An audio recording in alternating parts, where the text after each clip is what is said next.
All right, hi guys. I decided to try a different style of lecturing for this video lecture, and so we're going to see how this goes, and I will make sure to throw a question in the weekly survey about this style of video, and if it works well for you, if you like it, if you don't like it, yeah, so we can go over that. But for now, I'm going to share these guided notes with you so you can look at those, and we are going to go ahead and go through that. So at the top, I have our same normal thing going on. We have the date.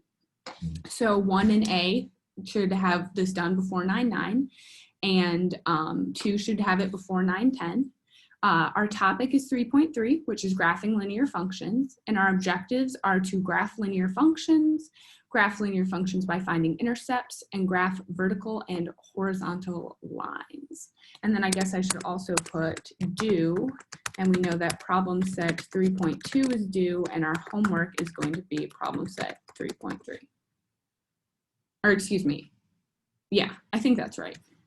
Okay, so anyway, I don't want to make this video super long. So recall, the vertical line test tells us that all linear equations, except those whose graphs are vertical lines, are functions. So anytime we have a linear equation, so anytime we have a line, the graph of a line, that is a function, unless it is a vertical line, in which case that is not a function. Okay, so vertical lines, not a function, but any other line, function. So in general, a linear function is a function that can be written in the form f of x equals mx plus b, or equivalently, y equals mx plus b, where m is the slope of the line and b is the y-intercept. So remember from earlier, another lesson, we defined linear functions as something you could put into general form, ax plus by equals c. Now we have another definition for a linear function, and that is if we can put it in the form of an equation y equals mx plus b. And this one is convenient because right off the bat, we know two things about the equation. And that is one, we know the slope because m is the slope of the line, and we will get way more into slope next lesson. So stay tuned for that. I know you're excited.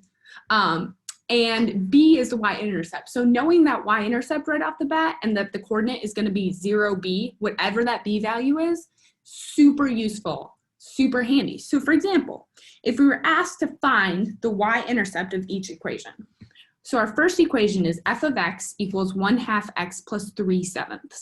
That is in accordance with our definition for a linear function we have right above, f of x equals mx plus b. And so we know that when we are asked to find the y-intercept, that's just going to be that b value right there. So the y-intercept of this first equation is going to be the point 0b, which in this case is 0, 3/7, because our y-intercept is going to be 3/7. Okay, and number two, I tried to get all tricksy on you and use some, decimals and negative numbers, but not to worry. Ms. Hogenkamp cannot fool you. We are way too good at math. It's in y equals mx plus b form, so we know right off the bat, b is negative 3.2, so our y-intercept is just going to be 0, negative 3.2. So again, as long as something is in y equals mx plus b form, we are so good to go because we know that b is going to be the y-intercept and m is going to be the slope. But again, we're going to go way more into that in a later lesson. So the second part of this lesson is kind of finding intercepts, and that is the x-intercept and the y-intercept. We talked about that way back in 3.1, I believe. And this is not too bad at all. So x-intercept, to find the x-intercept, all we have to do is let y equals 0 and do some algebra and solve. And we'll find the x-intercept, bam. And then for the y-intercept, all we have to do is let x equals 0 and solve, and then bam, y-intercept. So as usual, let's do an example. So find the intercepts and graph 3x plus 4y equals negative 12. So first let's do x-intercept where we let y equal 0. So if we let y equal 0 in this equation, we're going to have 3x plus 4 times 0 equals negative 12. So 3x plus 0 equals negative 12. 3x equals negative 12. Divide by 3 to isolate x, and we know that x is going to equal negative 4. So our x-intercept is going to be, well, x value negative 4, and so since it's an intercept, our y value is 0, so x-int is negative 4, 0. Now to find the y-intercept, we're going to let x equal 0, so we're going to have 3 times 0 plus 4y equals negative 12. So 0 plus 4y equals negative 12. 4y equals negative 12. We're going to divide by 4 to isolate that y, and we're going to get y is equal to negative 3. And again, this is our y-coordinate. Since it's an intercept, we know that our x-coordinate is going to be 0, so we're going to have the point 0, negative 3. Okay? So those are the two intercepts, and now they want us to graph it. So we already have 2 points that we can use to graph this. But now I want you to choose another x value, literally any x value, right? So we already have, if we want to look at a little table of points we already have 0, negative 3, and negative 4, 0. I want you to pick one more x value, whatever you want. I picked 1, and then plot all of those points. Again, to find the y value, you just plug it back into your equation. And so I want you to plot these points and then graph what this equation actually looks like. Okay, so that is something to do on your own that we can go over in class if you have questions about it. All right, we have another example. So example, graph x equals 2y by plotting the intercepts. So again, if we're going to graph something by plotting the intercepts, one sec, I'm going to give myself some more space to write because I've been writing huge, then we want to find the intercepts. So I am going to first go ahead and let y equal 0. So I'm going to have x is equal to negative 2 times 0. So x equals 0. So my x-intercept is going to be 0, 0. Now if I let y equal 0, or excuse me, let x equal 0, I'm going to have 0 equals negative 2y.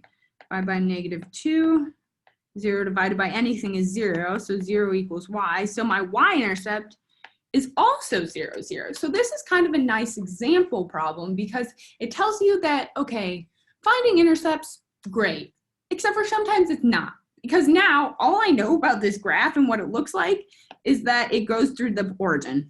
The x-intercept and the y-intercept is both 0, 0. So for this one, what you're going to do is you're going to need to plot some more points, right? So we can make our handy little table. We can pick some x and y values, and we can go ahead and figure out what x equals negative 2y looks like. So I picked some x values. I did 0, 0, which we already know, and then I picked 2 and negative 2 for some other x values to solve for y values to graph what this line looks like. So I want you to go ahead and do that one on your own as well, and we can go over that in class. And then, last but not least, graphing vertical and horizontal lines. I'm going to put this all on a new page.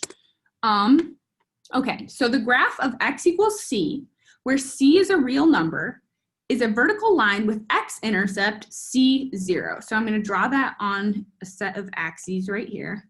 So I have my axes right here, and then I'm going to have my line, which I'm going to put in a different color, in green, because that's my favorite. There's a line, and this line is x equals c, and this point right here is c0. So the graph of x equals c, which we're looking at right there, where c is a real number, is a vertical line with x-intercept c0. So this is basically saying that the graph of a vertical line is going to be x equals anything, any number, fill in the blank. On the other hand, the graph of y equals c, where c is a real number, is a horizontal line with with y-intercept 0c. So I'm going to draw my axes again. Oops, that's odd. And then I'm going to go ahead and draw my line. I'm going to do blue this time because that's my second favorite color. So we're going to draw a nice blue line here. And this is going to be y equals c. And our point of intersection right here is 0, comma, C. So in the above example, it's C0. In this example, it's 0, C. And so this is basically telling us that the graph of a horizontal line is going to be y equals whatever number. And that is all we have for this lesson. I tried a different format because I knew this one was going to be nice and short and concise. So you will have to let me know in class or via the anonymous survey if you like it or not. And with that being said, I will see you in class, and I hope you all have a lovely time watching this, I guess.